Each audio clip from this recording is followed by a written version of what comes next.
Hi friends, rice రోటీలోకి సూపర్గా ఉండే మునక్కాడ టమాటా కర్రీని ప్రిపేర్ చేసేద్దామా. చాలా ఈజీగా చేసుకోవచ్చు.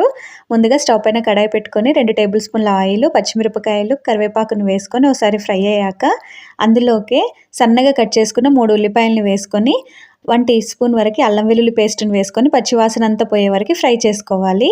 ఆ తర్వాత సన్నగా కట్ చేసుకున్న 4 టమాటాలు, పసుపు, చిల్లీ పౌడరు, రుచికి సరిపడా సాల్ట్, సాంబార్ పౌడరు, గరం మసాలా వేసుకొని ఓసారి అంతా కలిపేసి మూత పెట్టుకొని నూనె పైకి తేలే వరకు ఫ్రై చేసుకోవాలి.